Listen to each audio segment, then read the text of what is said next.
Ba'd. All praise due to Allah, and His praise and blessings and peace be upon our Prophet Muhammad sallallahu alaihi wasallam, his family, his companions, and his followers until the day of judgment. First of all, I would like to thank you, and especially Shaykh Kamal, for allowing me to take his spot today. And I know that you, alhamdulillah, looking forward to this class. And I was very pleased to know that this class about regular halaqah, about tafsir, which is one of the best knowledge that you can ever acquire, because the knowledge will be recognized, the virtues of it, by recognizing the topic that it covers. So the more this topic is related to something valuable, the more this knowledge will be very valuable. And no doubt there is nothing more valuable than Allah subhanahu wa ta'ala's words and the book of Allah subhanahu wa ta'ala, which is Allah sent as guidance to all humanity, And the best time that you can ever spend is, it could be, I couldn't imagine it can be any better than studying, learning, memorizing, understanding the book of Allah subhanahu wa ta'ala. And understanding the meaning of the Quran is way higher level than just memorizing the words of the Quran. Way higher level than just memorizing the words of the Quran, even though both are great deeds. Then I became even more pleased when I get to know that you are studying Tafsir Surah An-Nur, which is a surah that the Salaf used to call it the surah of purification, to the extent Sufyan al-Thawri said, كانوا يأمروننا إذا قرأنا سورة يوسف أن نتبعها بسورة النور. They used to order us, like the elders among the scholars who we studied under, then when we read Surah Yusuf, we follow it by Surah An-Nur. Because Surah Yusuf talked about love and the temptation that Yusuf faced by the woman of Al-Aziz, the woman of the king of Egypt, and so on. So basically, they will follow that with Surah An-Nur because it will guarantee that the person will not be emotionally aroused by Surah Yusuf. Then we left like that. This will basically assure or give kind of assurance that this person's his emotion will be under control the moment he reads Surah An-Nur, because Surah An-Nur teach you how to have self-control over your desires, self-control over your senses, and so on and so on. And I believe you were supposed to be talking about Ghadd al-Basar, which is one of the points related to the issue I just read right now. I'm not going to talk about the Surah An-Nur, but I would like to just tell you how important to keep up with this class and to make sure that you come regularly and other halaqah as well. Because one of the best things that you can spend your time in it, not only studying the book of Allah, but studying the deen of Allah subhanahu wa ta'ala. فإن الله عز وجل كما جاء عن النبي صلى الله عليه وسلم يقول في الحديث الذي رواه البخاري وغيره من حديث معاوية بن أبي سفيان رضي الله عنه أن النبي صلى الله عليه وسلم قال من يرد الله به خيرا يفقهه في الدين. Muawiyah ibn Abi Sufyan related that the Prophet ﷺ said, whoever Allah subhanahu wa ta'ala intend good for him or for her, that they will guide them to have fiqh, a good understanding in the religion. And this ilm, this understanding of the religion, you will not acquire it just by wishes or by being Muslim or just because your father is Muslim or maybe you came from a Muslim country or even because you use a language which is commonly used by Muslims. That's not going to make you alim.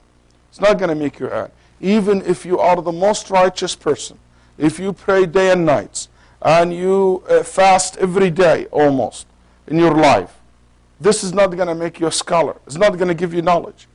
It might open your heart to acquire the knowledge. But the knowledge, كما قال النبي صلى الله عليه وسلم في الحديث الذي رواه البخاري ومسلم أن النبي صلى الله عليه وسلم قال إنما العلم بالتعلم. As it's reported in the Sahihain, that the Prophet صلى الله عليه وسلم said, Al-ilm will be acquired by seeking it, by learning. As simple as that. And al-ilm, ilm al-sharia, the ilm of al-sharia. As Allah subhanahu wa ta'ala said, قُلْ هَلْ يَسْتَوِي الَّذِينَ يَعْلَمُونَ وَالَّذِينَ لَا يَعْلَمُونَ. They will never be equal, those who knows and those who don't. Those who worship Allah subhanahu wa ta'ala based on knowledge and understanding, and those who don't have knowledge, يرفع الله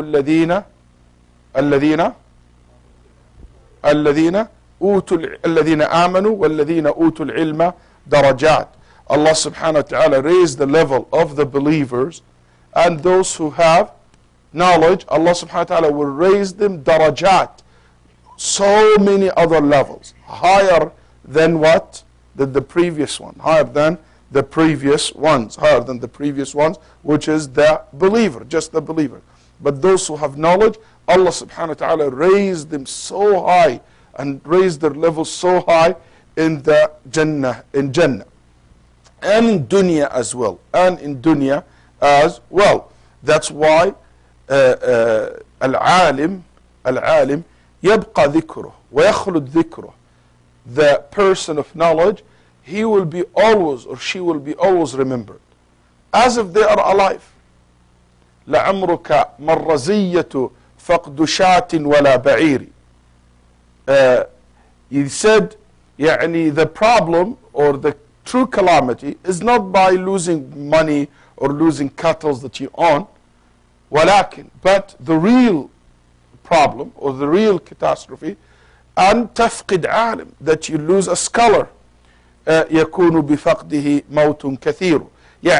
By losing these scholars, a lot of people will be dead, not alive by the knowledge that he used to provide for them.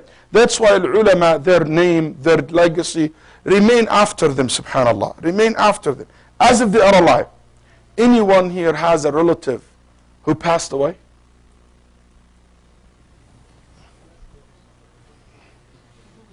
Wow, all of you guys mu'ammirin, mashallah.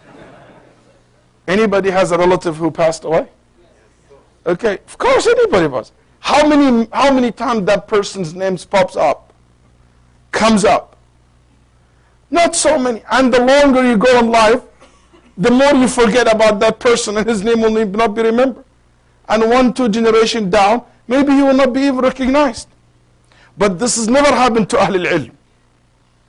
And let me ask you, look at one of your relatives who's still alive. His name comes more often, that's right? Because he's alive. He's somewhere living next to you in the same time. His name always comes up. As that's one of the difference between being alive and being dead. فَأَهْلُ الْعِلْمِ هُمْ أَحْيَاء وَهُمْ أَمْوَاتِ. Al-ulama, they are alive even though they are dead. And alive because their name always mentions, always comes up. How many times we hear Abu Hurairah's name? How many times you hear Al-Bukhari? Just now, I mentioned Al-Bukhari 2-3 times. How many times you hear about Imam Abu Hanifa, Malik, Al-Shafi'i, and the A'immat al-Hadith, the scholar of Hadith, the scholar of Fiqh? A lot. As if they are alive. And that's one of the virtues that Allah subhanahu wa ta'ala, and one of the that He raised their level in this dunya and in the akhirah, that they will be always remembered, rahimahumullah ta'ala. Al-ulama kan-nujum. Al-ulama like stars. خلق الله النجوم لثلاث فوائد. Allah subhanahu wa ta'ala created stars for 3 purposes. 3 main purposes. Anybody knows what they are? Guidance. The stars guide. وَعَلَامَاتٍ وَبِالنَّجْمِ هُمْ يَهْتَدُونَ. Allah subhanahu wa ta'ala said that stars in the sky guide them in their traveling. And this is the role of the scholars, to guide people. to show people the path, to show people the way to Allah subhanahu wa ta'ala. What else? The benefit of the stars. Decoration. Allah decorated basically the sky with them. Allah subhanahu wa ta'ala made the stars zina, the sama. Zina. It is to beautify the sky. SubhanAllah, when you go outside the city and out away from the light and you look to the stars in a clear day, you'll see how, SubhanAllah, so beautiful. And al-ulama, wallahi, they are the beauty of the Islamic history. Do you think these bloody wars what make our history so good and so bright? And those ugly days of fitna that it took place. When you read in the history of humanity, and we are part of humanity as Muslim, you will see a lot of things. It doesn't really please your eyes or please your ear when you read about it. The only thing really make you see this generation of Muslims and through the history look so bright, the picture so beautiful when you have al-ulama with you. And you study the history of al-ulama. And also any community, subhanAllah, any community, they don't have scholars, they don't have a student of knowledge who lives among them. For me, when I go, I travel a lot to so many communities. I can tell you straightforward. This community, the moment you walk into it, it looks dark. It's look like dead. It doesn't look so bright.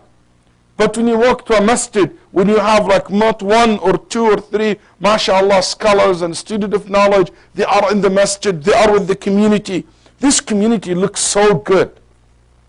Allah beautify these communities with the existence of the scholars. What else the role of the stars? Rujuman lishayateen. They are rujum lishayateen. They stone the shayateen. And that's the role of the scholars. They defend the sharia. They protect the sharia. They refute the doubts. They refute the doubts that raised by people against the sharia of Allah subhanahu wa ta'ala and against the deen of Allah subhanahu wa ta'ala. Anyway, who is the scholar? Man huwa al-alim? When we say the scholars, who is the scholars? How can you identify al-alim or the scholars? This is just an important point before even we go forward. Let me tell you how is this going to work. I'm going to be giving, inshallah, a small, short talk in the beginning. Then we will open the floor, inshallah, for questions and answer.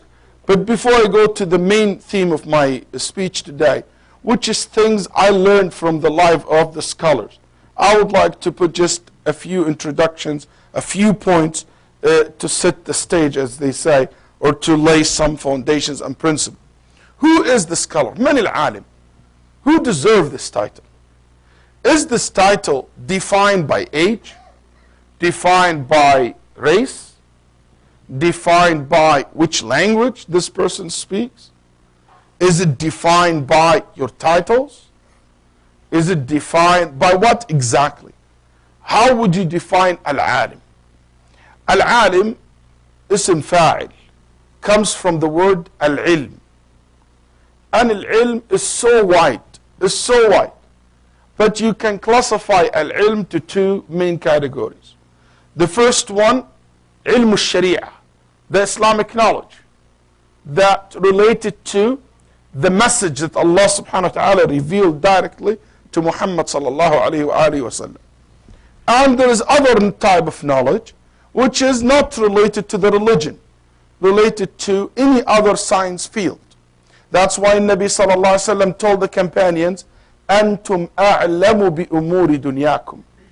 And Nabi sallallahu alayhi wa sallam told his companions, when it comes to the worldly matters, you are more knowledgeable of it than me. In another word, Muhammad sallallahu alayhi wa sallam is not a mathematics. He is not a physician. He is not a person who came with the knowledge of geography or things like this. No, in Nabi sallallahu is Rasulullah, is the one who teach the religion to people, to tell people what Allah subhanahu wa ta'ala wants them to do, what will take them to Jannah and what will benefit them in the dunya and the akhirah as well, inshallah ta'ala.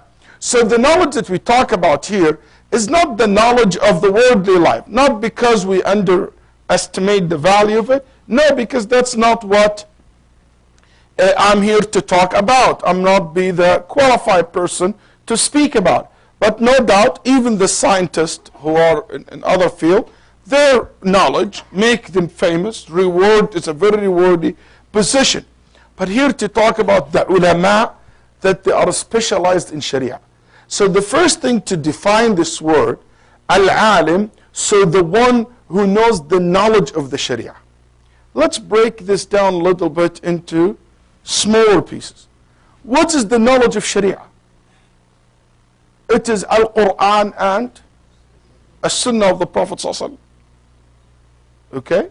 So that means that this alim must be a person who understands Al-Quran and As-Sunnah.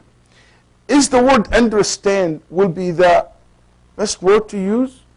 Is it equal to the word alim? Is the word ilm? Ilm, it means knowledge. Knowledge give you two indications. And I want you to pay attention to this word. Al-ilm fi lughat al-Arab, in Arabic language, give you two meanings. Extra than al-ma'rifah. Extra than the word understanding or knowing.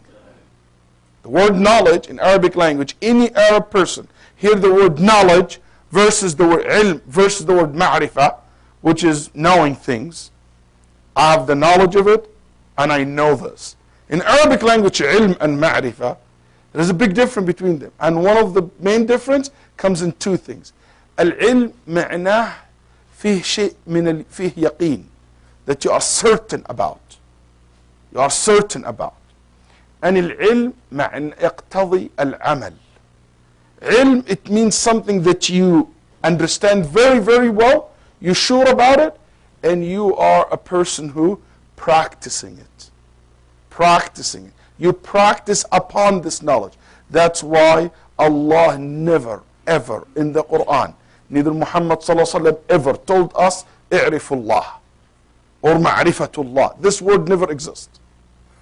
The word always al-ilm billah, not al-ma'rifah. Why? Because it's not just about knowing Allah. It's about having knowledge of Allah. And that knowledge has to be based on certainty in the heart, and it lead to actions, lead to obedience, lead to submission, lead to worship, and so on, and so on. So that means, if this is the case, so al-alim is the one who understands the Quran and Sunnah very well, and practice upon this.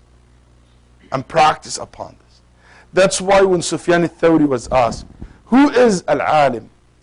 He was asked this question. Then he said, al-alim man yakhsha Allah.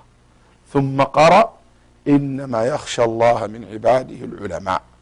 That Allah subhanahu wa ta'ala will be feared, which is action, one of the heart's action, by the scholars. So al-alim is the one that appear to you, because we don't know what's in the heart. We don't know what is secret. But appear to you that he is a person act upon what he's saying. He's a person try his best to be good. That's why al-alim will never be given as a title to fasiq. We don't call alim a person fasiq, we call him alim. Or like I've been to one of the universities in America, DePaul University, and I saw a lot of non-Muslims in this conference has so much knowledge, way beyond so many Muslims who've been considered educated.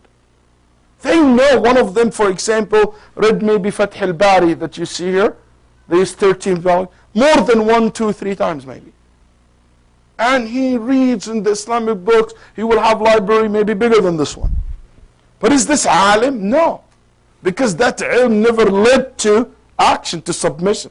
Yes, arif, he knows, but this is not ilm in Sharia. So that gives us an indication that al-alim is the one who understands the Quran and the Sunnah very well, and he acts upon that. طيب. Do you mind if I go to more a little bit details? Let's break it down a little bit more. Do you mind? Yes or no? No. Okay. Good. You're awake. So he said yes, that means you mind. طيب. So you don't mind. Good.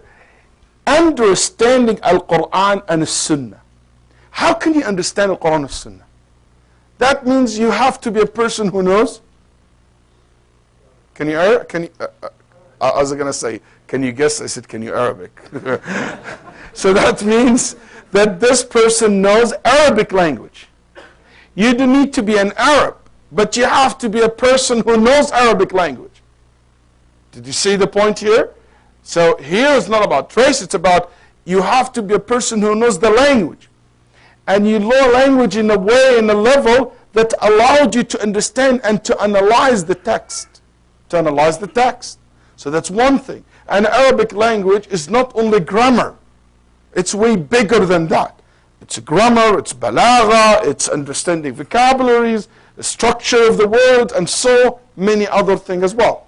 So that person knows what this language means, knows what this word means. When he read, وَإِنَّ الدَّارَ الْآخِرَةِ, for example, when Allah subhanahu wa ta'ala said about Dar al-Akhirah, that it is al-hayawan, he knows what this means. He wouldn't say al-hayawan, it means animals. No, it means that the al-hayawan comes from the al-hayatu da'ima, that you live forever.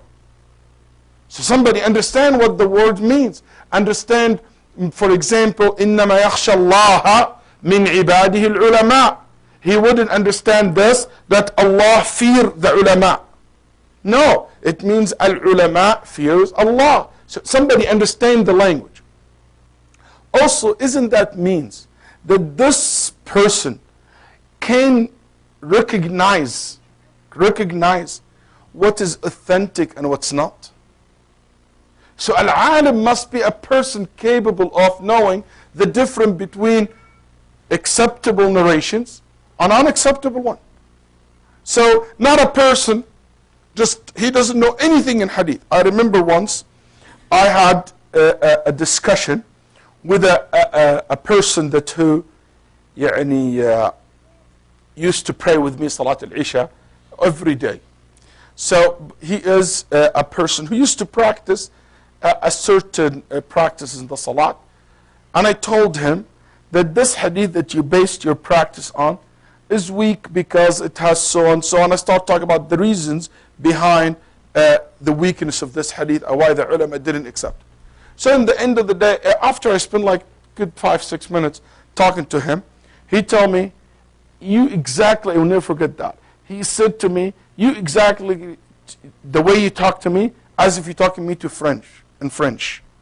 I don't understand from anything you said. I said, how come? I just explained to you. This guy is munkar al-hadith, and this guy, riwayatuhu laysa bi shay. He said, I don't understand what all these words means. So I realized immediately I'm not talking to a person who consider from Ahl al-Ilm. Because he doesn't understand what makes hadith acceptable and what makes hadith not. It's like this Shaykh, they told him, Ya Shaykh, al-hadith هذا ضعيف. قال لي ابني النبي ما يقول حديث ضعيف أبدا. They told him this is a weak hadith. He said the Nabi wouldn't say anything weak. Yeah, he's so ignorant. He doesn't know what is weak. He said it's not. He said the Nabi wouldn't say anything weak. And another person also, they told him, who يعني من أخرج هذا الحديث؟ قال إيه من أخرج هذه؟ بكرة تقول لي من أنتجه ومن مثله. He thought أخرجه يعني كالممثلين والأفلام. Who أخرج, produced. So he said, what? We talk about movie, who produced it, who's the stars. He doesn't know even the word, the simple word. Such person cannot be a scholar, cannot be considered alim. Somebody tell you, hey, I'm zero, I don't know anything in hadith. You know that you're not talking to a alim. Also, understanding the text, it means that you have the ability to understand what is abrogated and what is not. So no one can come to you today and tells you, you know what, I read hadith in Sahih Muslim. What was it? He said, the Prophet ﷺ's uncle, Hamza, he was drinking alcohol while he listening to one of the singers, and she said, subhanAllah, it's a very interesting story. And this singer, she praising the people of the Hamza's family. And she said how generous they are. he was completely drunk. Then he went outside and he couldn't see anything but the camels of Ali ibn Abi Talib. Ali had some camels. He wanted to give it as a gift for the wedding of his, يعني for his wedding, for Fatima. And he was so proud of these camels. Anyway, Hamza came drunk and he took the camels one after another, killing them, slaughtering them, and basically said, go barbecue them, distribute the meat. Ali saw this, subhanAllah, he started crying. This Ali, and I always think about Ali, this great soldier, crying because the dowry of his wife was just eaten by a bunch of people, like in front of his eyes, on barbecued. He came to the Prophet ﷺ, so the Prophet came with Ali. Then Hamza said to him, why you're mad? You all slave to my fathers. You and your, he's talking to the Prophet. He's talking to, so this person read hadith like this, he would say, wow, Sahaba used to drink, so we can party, that's okay. You know, ignorant. He doesn't know that this is abrogated. And after this incident, Allah subhanahu wa ta'ala revealed the verses which says that alcohol is completely forbidden upon Muslim. Because before it was only allowed to drink after Isha. Somebody doesn't understand what's abrogated, what's not, will be confused. Somebody doesn't know what is special. This is only the Prophet can do. Not in, somebody goes, Ya akhi, let's marry 9 wives too. Nabi married 9 wives, so I can marry 9 too. No. So the alim, he understand what is special cases to the Prophet ﷺ, what's abrogated. In another word, this alim has well rounded in what we call usul al-fiqh. Usul al-fiqh and usul al-hadith and usul al-hadith and usul al-lugha. And that will allow him to understand and analyze the text. And this area has no maximum to it, subhanAllah. How deep that you can go in each one of these fields, there is no maximum. That's why al-ilm like oceans. That's why al-ulama are so many different levels. Because of this particular fact, this specifically made the ulama in so various levels. The more he knows the usul, the more he knows hadith, the more he knows Arabic language, the more his level goes up high. And the more he is low or medium, his level will be the same. That's why scholars like Abu Hanifa, Malik, Shafi'i, Ahmad, their names became very famous. Why? Because they excel in these areas. Versus so many students of knowledge in their time. So this is something we always keep in mind. Type questions. Do you think age has anything to do with being a scholar? You sure? Yes, Omar? How?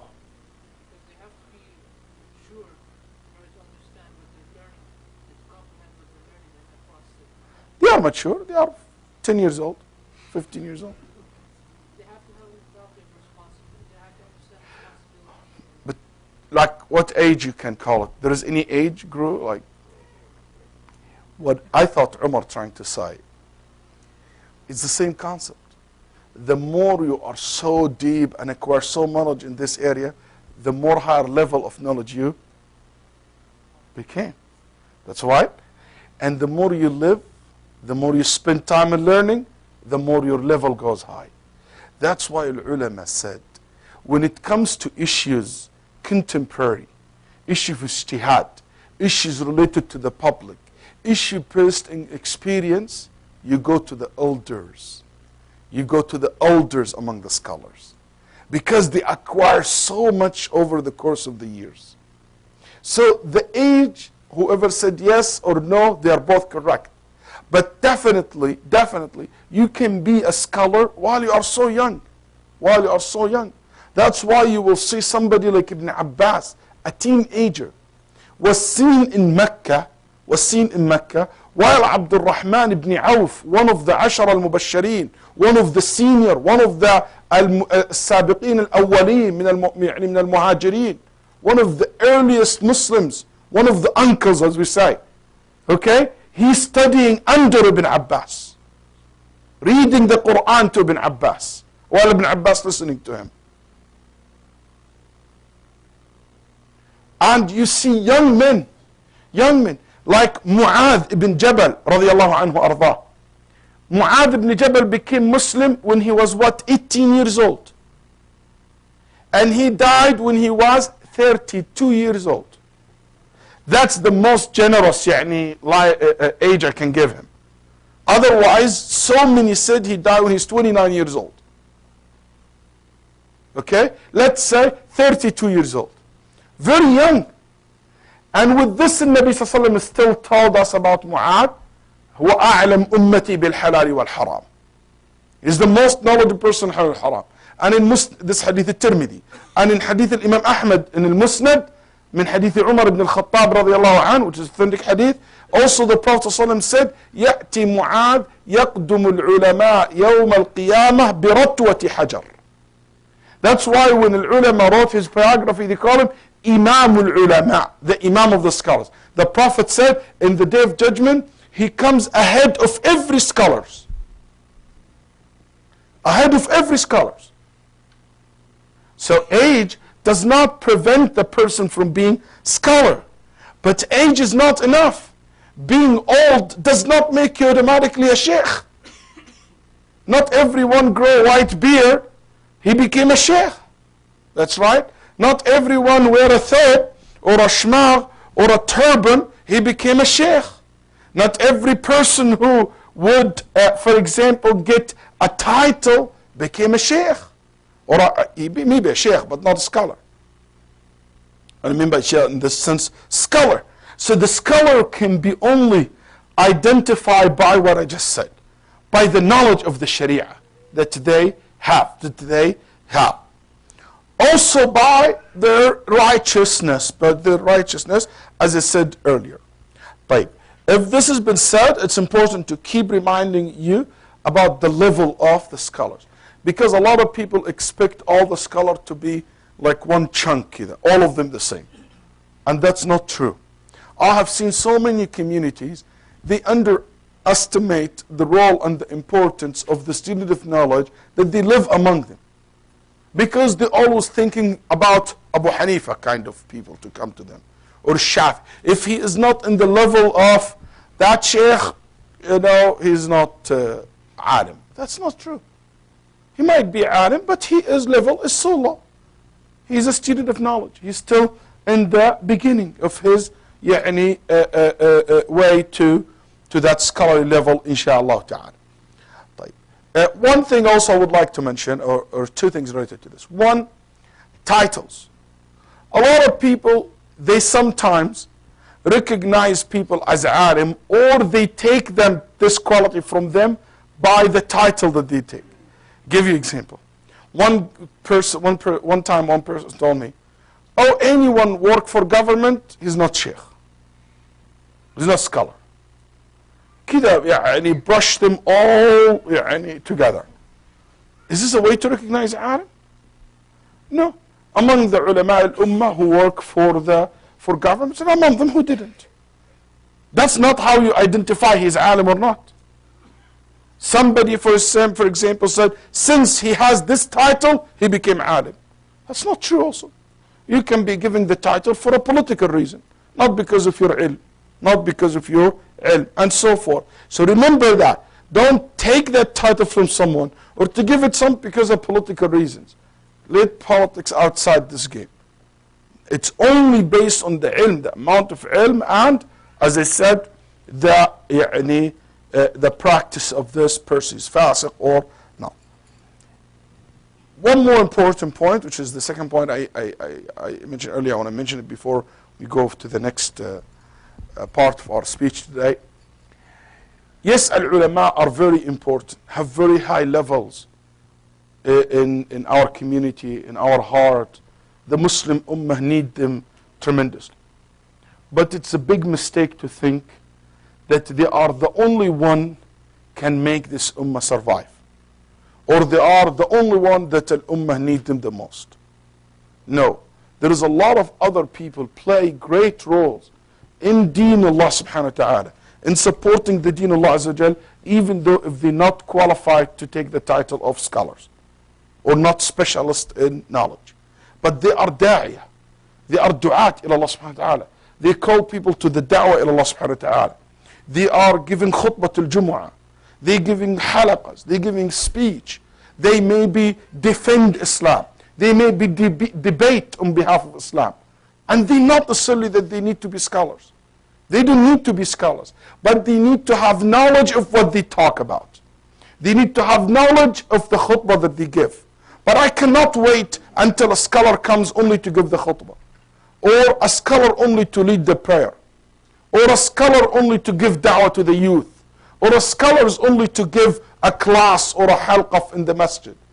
No, that's absolutely, some people, they think the only one who can do all this is the ulama, which is not true. This is not the case, ever. Al-ulama can do so many of this stuff. But also ad-du'at, al-muthaqqafin, the well-educated Muslim, that basically the du'at ila Allah subhanahu wa ta'ala, the hafidh al-Quran, the good khatib, can do maybe in these areas sometimes better than some scholars. Debating, talking in the language of the people, can do even better than the scholar. But what is important for us as a community, to recognize that us as a community, we need all of them. But we don't mix roles. Yes, subhanAllah, sometimes somebody, mashallah, very good khatib, he gives excellent khutbah, he moves the heart. People immediately think that he is Shaykh, Mufti. Somebody lead the prayer. He lead the prayer, his beautiful voice, he hafidh al-Quran. It doesn't mean he's Mufti. It doesn't mean he's a scholar. That's not necessarily the case. Somebody have a halaqah, or teach a class, or give a great lecture, or debate, for example, non-Muslims, or debate some maybe a group of people. It doesn't make that person immediately a scholar. But again, you do all this based on knowledge of what you're talking about, The second part of my talk, which is the interesting part, I guess, it's related to some of the things that I have seen it in the characteristic of the scholars, the way the scholar lived their life, and I believe it is needed in our community. When I talk about our community, I talk about the Muslim community in the West in general. I don't have much information about your community specifically here in Calgary, but we would assume that the case in every community is fairly similar to each other's. So let me share with you some of the akhlaq, the characteristic, and the lessons that I personally learned from the life of the scholars that we can all learn from it. Because the scholars are not meant only to teach knowledge, but also to teach people akhlaq.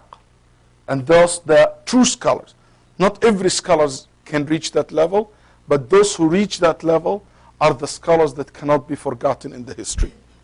And the student of knowledge who will be always remembered. Al-Imam Ahmad rahimahullah, al-Dhahabi said, about 5,000 people used to attend his class. How many? 5,000. قال 400 أو يزيدون قليلا يكتبون الحديث. Only 400 among them, they write the hadith. طب what the rest doing? What the rest of the community comes for?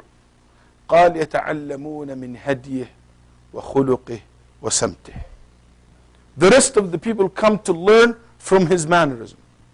They watch him, how he act, how he walk, the wisdom of his speech, how he answers, how he deal with people. That's all what they are there for. Not for seeking knowledge, not for being a specialist. But we need to learn something that it will make us better people. Better parents, better husbands and wives, better children, better members of the community, better people in da'wah, and so on. So that's what they used to go to Imam Ahmad rahimahullah to learn from him. And there are so many scholars like that, by the way. It was said the exact same words about several scholars, And I can give you just one example. There is a man, his name is Waleed ibn Abi Salt. Waleed ibn Abi Salt. His father sent him to Al-Kufa. He said, I'm sending you to Al-Kufa to learn under Abdul Malik ibn Abjur. Anybody knows who this person is? Heard this name before? Abdul Malik ibn Abjur. Just to let you who this person is. Sufyan al-Thawri. Sufyan al-Thawri, just I have to explain everybody's status. Sufyan al-Thawri, they used to say, Sufyan in his time used to be looked at the same way the Sahaba looked at Abu Bakr. How people look up to Abu Bakr, that's how they used to look up to Sufyan al-Thawri. Okay? Sufyan al-Thawri said, there is 5 people in the city of Al-Kufa. 5 people in the city of Al-Kufa. لا يصبح عليهم صباح إلا وهم خير مما كانوا عليه بالأمس. منهم عبد الملك بن أبجر. Sufyan al-Thawri said, I know 5 people in Kufa. Every morning, they are better than the day before. يعني their akhlaq, their iman, their knowledge increased every single day of their life. So when you meet them in the morning, you find them and somehow better than the one I met yesterday. It's in constant improvement. It's very interesting, very interesting. So this is, he said, one of them, Abdul Malik ibn Abjur. But let's see what's the deal with Al-Waleed ibn Abi Salt with Abdul Malik ibn Abjur. He said, when my father sent me to study under Abdul Malik ibn Abjur, what did he ask him to learn from him? Fiqh? Hadith? No, listen to the advice of the father. قال يا بني تعلم من توقيه الكلام فيما لا يعنيه فإني لا أعلم في الكوفة أحدا يحسن هذا مثله. Son, I want you to learn from Abdul Malik ibn Abjur one quality to focus on. What is it? He said, learn how he avoid talking about things does not concern him. Because I don't know anyone in Kufa master this like him. So it's not only ulama are not only about knowledge. As I said, it's to beautify you. It's about manners because that's what really beautify you. يعني لا تعجبنك أثواب على الرجل دع عنك أثوابه وانظر إلى الأدب فالعود لو لم تفح منه روائحه لم يفرق الناس بين العود والحطب. يعني the person is not good by the way he dress, it's good by the way he act and behave. That's why you see piece of food, they look nice, but you put them in the charcoal, they smell, they stink, it's just smoke. And some others, you put them in charcoal, you get very good smell out of them. So basically that's the adab. He looks the same. But what is inside when it comes out, your behavior, what really identify you as a good person or bad. Smell good or smell bad. So basically this is what is one of the things about the scholar to learn from their adab. So let's see, one other thing that I will mix between things I have seen it personally by studying and seeing the scholars, and also in the same times from the early generation. One of the things I learned in a very early age, alhamdulillah, I took the advice of Al-Khatib al-Baghdadi in very early age, that Talib al-Ilm should have scholars and teachers, multiple teachers, so he can see the differences between the teachers. And he can learn from each one something unique. And that's why I never restricted myself to just one individual. I learned under so many, alhamdulillah, of the scholars. And one thing I learned from the early age, that those scholars are not a carbon copy from each other's. Each one has his own personality. Each one has his own even opinions in fiqh. and they disagree with each other, or there is a differences of opinion between them across the board.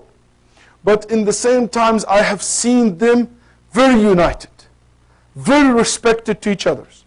And when they disagree with each other, they are very respectful to each other. And let me start with real examples of different personality. Some of them, like one of the Shaykh that I know, Shaykh Abdul Razzaq Afifi rahimahullah ta'ala. This Shaykh is just very interesting. We will come to him, a group of students, and somebody will ask him a question, and he will answer in 1 or 2 words. Yes, no, haram, halal. That's it. But others, when they ask him, he can spend 20 minutes with that person, back and forth, and he only open up to the person that he feels and he sees that he can understand the knowledge. But he will never open up to someone he doesn't see him qualify for that. And an extreme version of him will be another Shaykh of mine, Shaykh Ibn Ghudayyan rahimahullah. He's even an extreme version of that. That he wouldn't even and he say even no or yes. He will leave you. Yeah, and if he feels that you ask him a question that shows that you know nothing about what you're asking about, he will say, why don't say your adhkar? Say, Bismillah, alhamdulillah.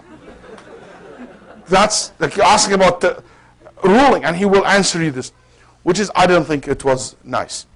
Rahimahullah ta'ala. Even, I don't agree with that man. But that's something I saw. And I saw on the other hand, Shaykh like Ibn Baz. Like, I talk about my own experience, so excuse me giving maybe most of the scholars that I study under from 1 or 2 specific countries. And Shaykh Salih al-Fawzan. These 2 people, amazing when it comes to dealing with the public. Wallahi, Shaykh Salih al-Fawzan, he will be asked, in the class he's teaching us fiqh, the same exact questions, exactly. Do you know what exactly means? He will be asked 3 times. And every time he answered as if it's the first time to answer it. The excitement, the voice, the tone of the voice. He never ever said, oh, he just asked this question. And he never said, show in even his voice any kind of indication that he's mad. He repeated it as if it's the first time, with excitement, and something I never saw it in any other scholars. Rahimahullah ta'ala wa waffaqa. He's still alive.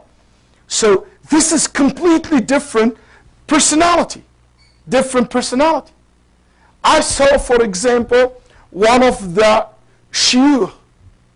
He is, subhanAllah, you hold his hand, and back home holding hands and walking the street, something, okay, culturally, that's fine.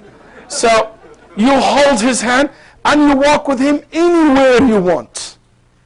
No problem. Such as Shaykh bin Jibreel. You walk him anywhere, he wouldn't even ask you, where are we going? Wallahi, it's amazing. And I tried that myself once after Salat. I came and I saw the Shaykh and I talked to him. And intentionally I went to another direction. He didn't even ask me, where are we going? While some other shuyukh, no. Like Shaykh ibn Uthaymeen. You can't do that with him. He very alert. He needs to know where he's going. What's his, very like sharp. It's just different personalities. Different personalities. Some of them are very fast. And by the way, it does not make any one of them bad or good. It's just different personality. Some of them very patient with people. Some of them are less patient. Some of them are very generous, subhanAllah. Very generous. Like Shaykh Baz rahimahullah. Very generous. Unbelievable generosity. And in the same times you can see them, not all of them the same. Shaykh bin Baz, they said, the last 30 years of his life, never had lunch with his family. Not a single day with his family. 30 years, every time, the lunch will be the public. Will be the public. Even though I'm going to say it later, but maybe I can say it now. My first ever time to meet Shaykh bin Baz. Ever. I was that year just about to finish my middle school. And I went to the Shaykh in Al-Ta'if. It was in Mecca, Al-Aziziyah. Okay? First time as a kid, you know, just a kid, finished middle school, going to high school. And I was like, hear about Shaykh bin Baz, Shaykh bin Baz, Shaykh bin Baz. And I went to his house with a group of brothers. And all of a sudden, I see this great scholar, blind person, and he had people to sit for food. This is something for me like, wow, all those people attending, you know, the lunch. Wow, a lot of people, and they are all different. Somebody from Africa, somebody from Arabia, somebody from some Arab country, somebody from Indo-Pakistan area, you know, some subcontinent region. It's so diverse. And I happened to sit, I said, I would like to sit with him at the table. I was not prevented because of my age. And I sat with him in the same, basically, it's a big plate on the floor. So he was sitting, why, subhanAllah, as if it's yesterday. He was sitting there, and with him, a minister from a foreign country, and somebody from the royal family in Saudi Arabia, and somebody high ranks in the army, whatever his rank says. I was a kid, I didn't even know what is it. And wallahi alladhi la ilaha ghayruh, that with us, the person that was next to me was a janitor who cleaned the streets. We're all together in one place. And this is something I will never forget it in my life. That I saw something I can read about humbleness and treating people equal, you know, being good to everybody as much as I can. But to see that with your own eyes, somebody, and they told him, Shaykh, there's a lot of high officials want to meet you, but they get bothered with all those people come because you don't close the door open for everybody. He said, whoever wants to lunch, this is my lunch. Whoever wants to have a private meeting, other than the lunch. But I'm not going to change my lunch habit. This is for everyone. Rahimahullah ta'ala. So, personalities are different. One thing also, they have different opinions. Wallah, inside the same exact building, it's called al-ifta', the place for issuing fatwas. You will see in the same building difference of opinions among the scholars. We never heard that they fought or they said, you are wrong. You will go to somebody like Shaykh bin Jibril rahimahullah, his fatwas, you will see a lot of his fatwas will be not going with the same fatwa of Shaykh bin Baz. And Shaykh bin Baz, whenever he leaves Riyadh, he will never appoint someone, for years and years, the one who will be appointed to be the mufti of the Riyadh after he leaves will be Shaykh bin Jibreen. I can tell you, if I look at the Fatawa bin Jibreen, I will say there is at least 1/3 of it goes against the Fatwa of bin Baz. At least, if it's not more than that. But he never saw this as a problem. Shaykh Yusuf al-Qaradawi, hafidhahullah, when he brought his book to Saudi Arabia, people told him, oh, bin Baz will never allow it. There is a lot of issues that bin Baz disagree with it, like music, like taking pictures, blah, blah, blah. So he went to Shaykh bin Baz. And I read this, I took this directly from Shaykh Yusuf al-Qaradawi himself, hafidhahullah ta'ala. He said, I went to Shaykh bin Baz. And Shaykh bin Baz, he said, one of the first thing he did, after he welcomed me very generously, and he said, let's go inside the room. And immediately I respected him. Because he doesn't want to discuss the thing that he disagreed with me about the book in public. So he took us inside a private room. Then he started expressing his points. And after he finished, I told him with all my respect, Shaykh, most of the things that you said, I disagree with it. There is only 1 or 2 points, I promise you I will check it. But everything else, I don't agree with you. I heard this argument before, and I'm not convinced. Then the Shaykh was very fine. He said, I left, and I thought, what's going to happen next? He said, next day, I got a phone call telling me that Shaykh bin Baz ordered that, basically whoever in charge of printing books, telling them, let Shaykh Yusuf al-Qaradawi's books to be published and be distributed. It's just difference of opinion. And he said, I would never forget that. He's in power, he disagree with me, but he still respected him as a scholar and his opinion. Look at him in Al-Majma' al-Fiqhi, rahimahullah ta'ala. And this is something also I noticed in the Council of Fiqh. He is the head of the Council of Fiqh. And I can give you one example, just because I don't want to bother you with technical stuff. Shaykh bin Baz, for example, sometimes his opinion will be towards one thing, but the council will see something else.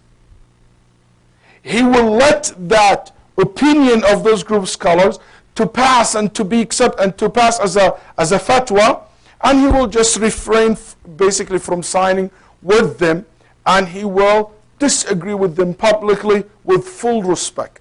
Like, for example, the issue of bay' al-taqsit, just an example, which is to finance any merchandise.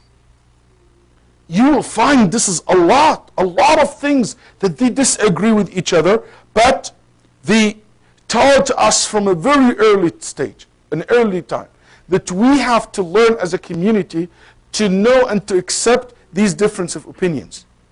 You will never, ever, ever come to a point where there's no difference of opinions. And it's a mistake to try to raise a community or to raise a nation that they believe there will be only one opinion unite all of us. That's impossible. Never happened during the Prophet's time. The companions were not like that. The ulama were not like that. But what we need to learn, how to deal with these differences of opinions. How we treat it, how we transfer these differences between us to a tool of strength instead of being a tool of weakening us.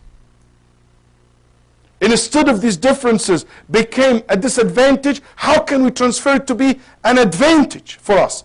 That's why when Ishaq ibn Bahlul, which is one of the students of Imam Ahmad, brought to Imam Ahmad book, and he mentioned all the khilaf, the difference of opinion between the Sahaba. He called it the book of al-ikhtilaf, the book of disagreement. And Imam Ahmad said, it's good book, but I don't like the title. What would you suggest? He said to Imam Ahmad, Sammihi Kitab al-Rahmah.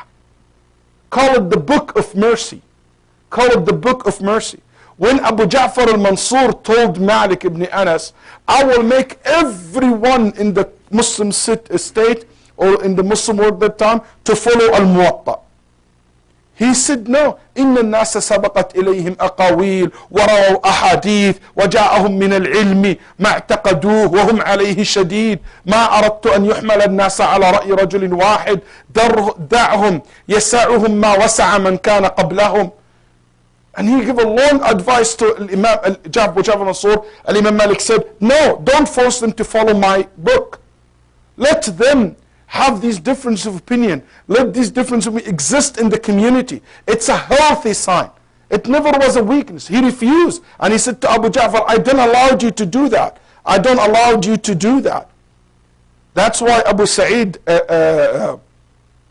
Yahya ibn Sa'id al-Ansari said, rahimahullah ta'ala,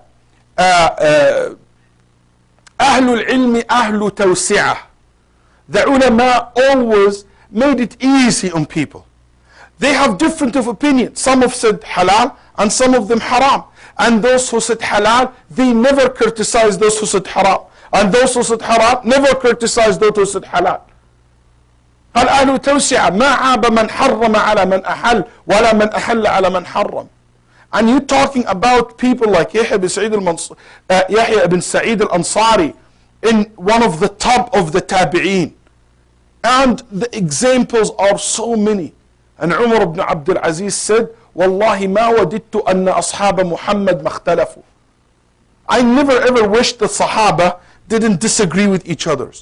Actually, their disagreement was something we took advantage. There's make it easy on the Muslim Ummah, in the Muslims Ummah. Abu Hanifa faqih al-Iraq, Malik faqih al-Hijaz. Abu Hanifa has his opinions. Malik has his opinion. Shafi'i has his opinion. Imam Ahmad has his opinion, which is the four madhab, and other as well. Awza'i has his madhab. Layth ibn Sa'd has his madhab.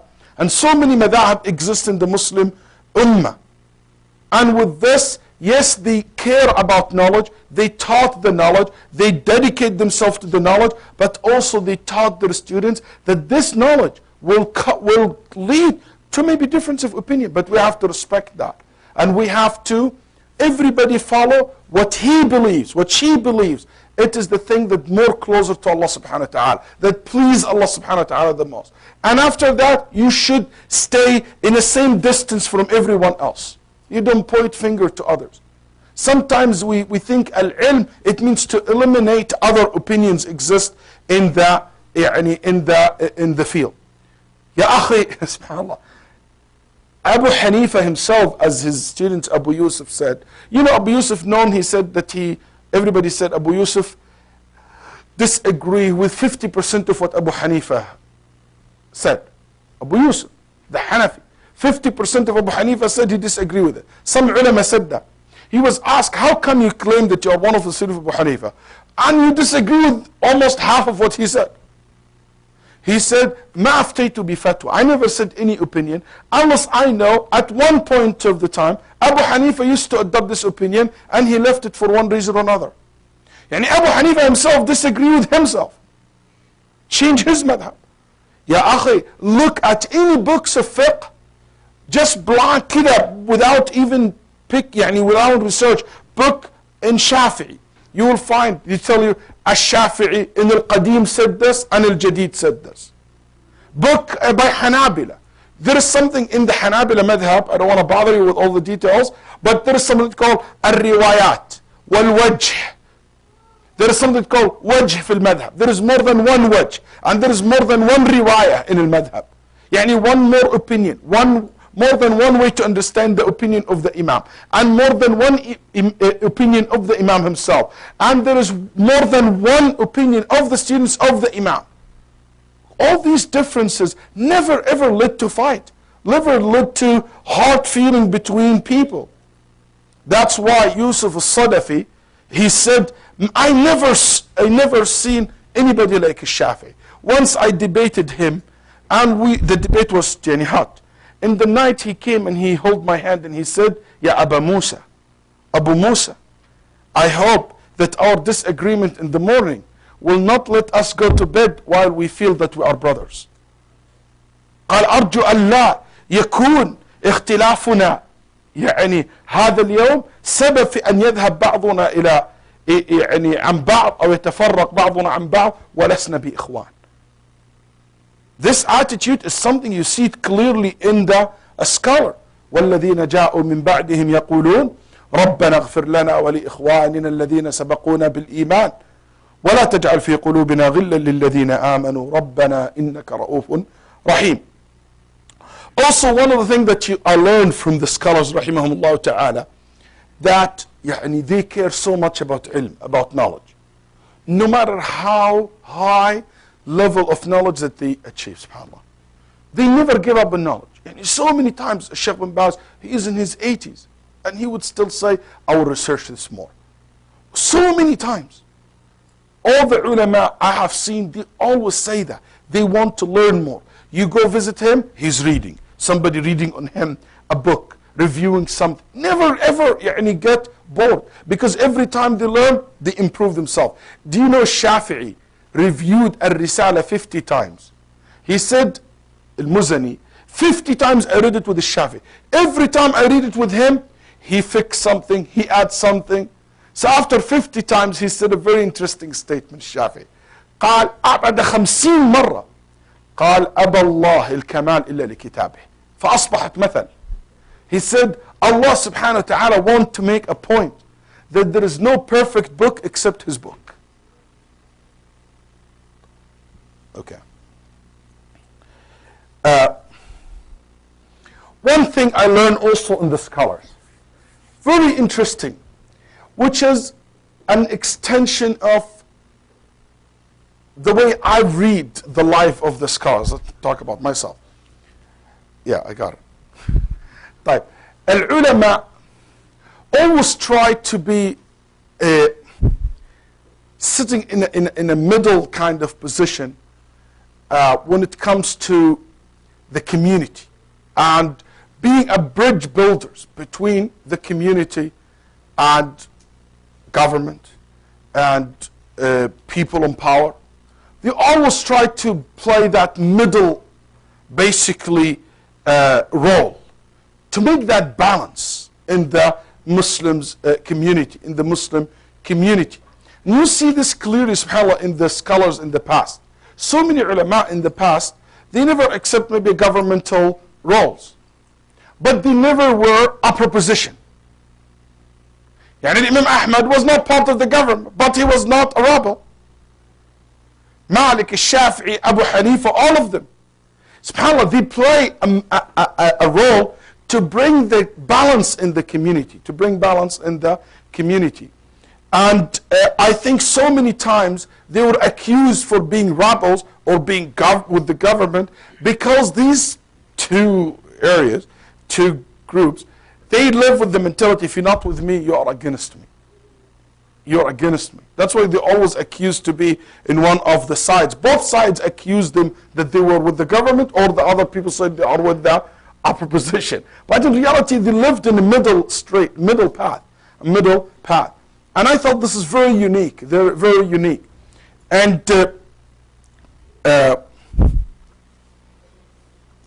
it's just a long talk. When we talk about our community here, I believe that the Muslim scholars and leaders and students of knowledge and leaders of community, they always should not play the upper positions also.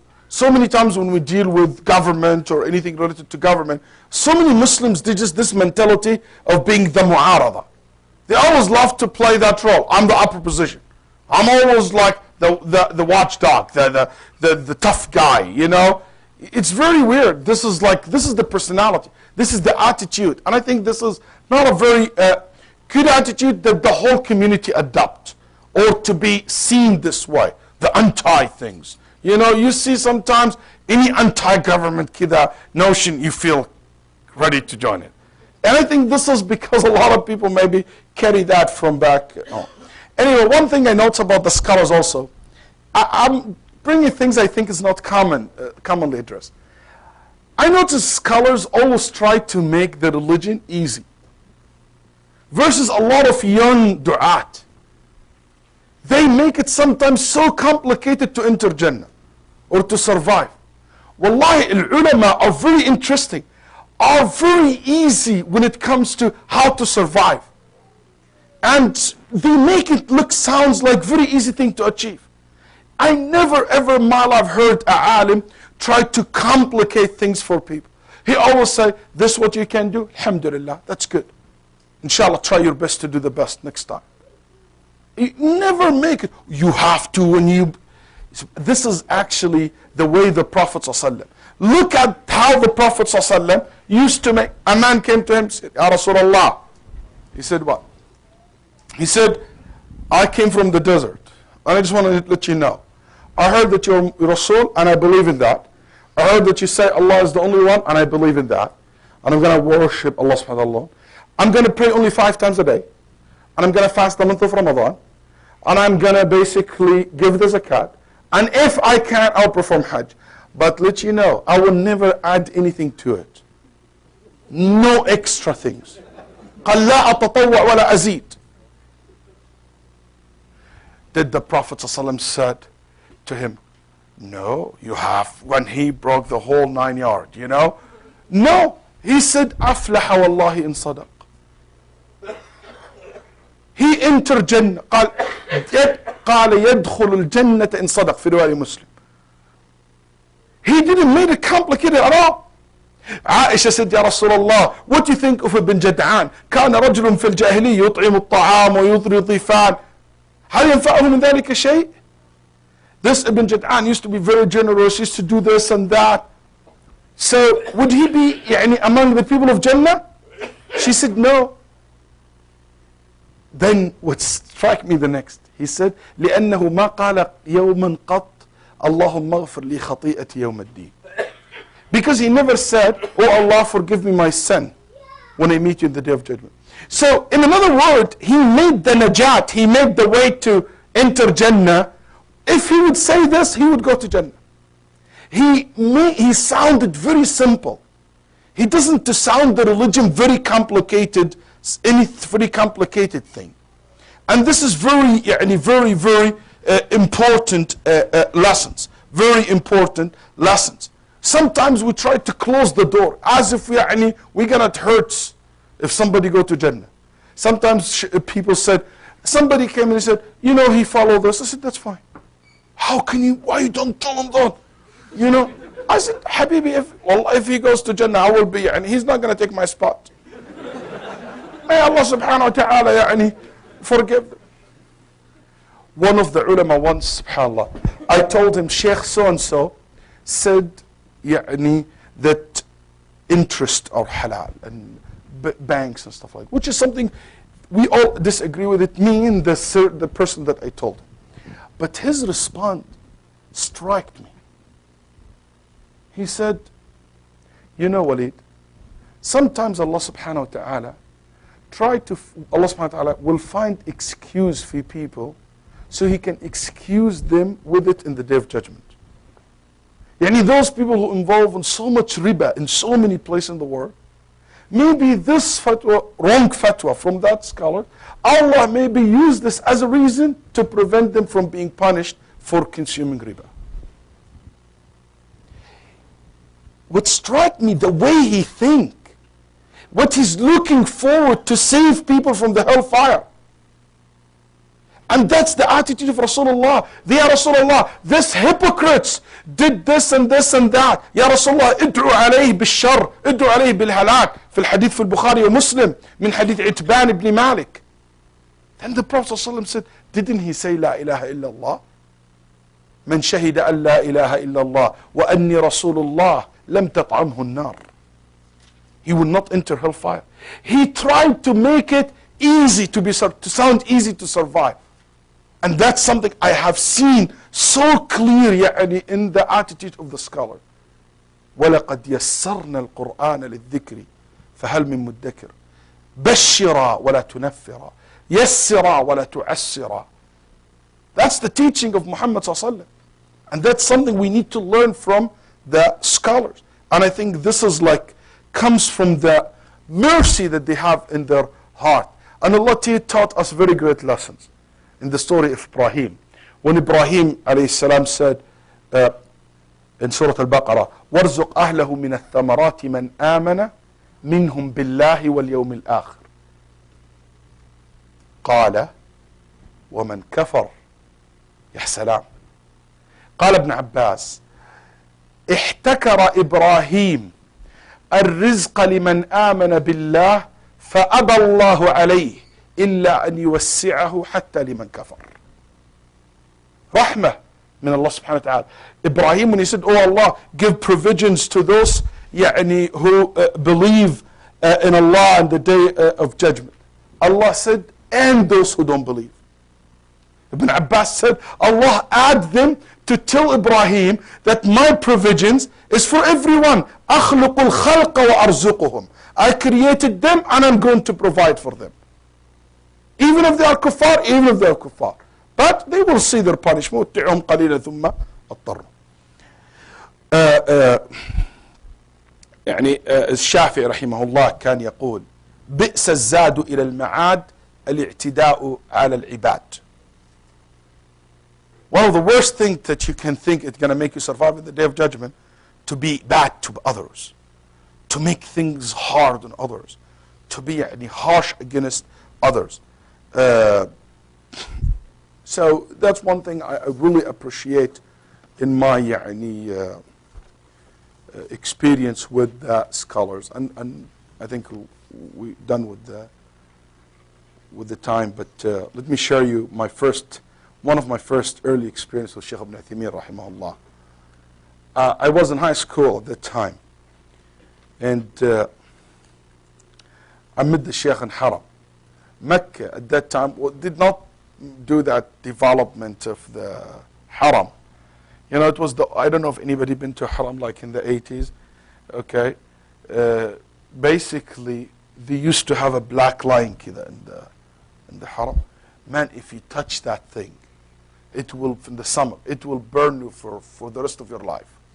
It's mark. It's like charcoal. And the marbles very hot. So I was walking with the Shaykh and I left my shoes. And the Shaykh, you know, the young, subhanAllah, we used to pray in where is the covered area, especially in Dhuhr and Asr. So I thought the Shaykh like us, you know. I'm sorry, school kids, you know. And the Shaykh kept going. I said, hopefully he's not going to go over the hot spot, you know. And he went all the way there to be closer to the Imam. So I'm not going to let it go. So I went to the Shaykh. So it's very hot, I'm telling you. And I'm like walking like this. So I'm going to pray now. It's like a long prayer. So he said, Allahu Akbar. He put his rope, put in his shoulder, and he stood on the top of it, and he said, Allahu Akbar. Now I'm stuck.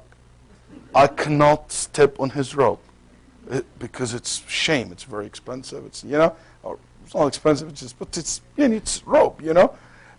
And what I do, I put my feet under his rope, next to him, and I was like this. So when we made ruku', he noticed me. So immediately he took with his hand my feet from under his robe, and he put it in his robe, and he with his feet stretched the robe to cover my other feet as well. And that's like one of my first experience with the Shaykh. Then 1 year after that, I had a discussion with him. He was saying about videos, tapes. The Shaykh thought that the videotapes, the VHS, has pictures on it. And there is light comes and reflect this on the TV. Something like that. So I said, no, Shaykh. Actually, if you look at it, just waves. Wallahi, akhwan, after that incident, his fatwa completely changed. It's not something, just him to listen to somebody very young and to be able to clarify and to move, that's something moved my heart. That those people are research for the truth, very humble, very down to earth. Al-ilm do nothing to you but to bring you down to earth. And that's something, the more you know, the more you become humble. And the less that you know, the more you become arrogant. The more you became arrogant. It's a lot to be said. It's a lot to be said. But no doubt that رحم الله الجميع الأحياء والأموات من العلماء والمشايخ ومن له فضل وحق علينا. اللهم اغفر للمؤمنين والمؤمنات الأحياء منهم والأموات وارزقنا حسن الخلق يا ذا الجلال والإكرام وصل اللهم وسلم على نبينا محمد. Sorry.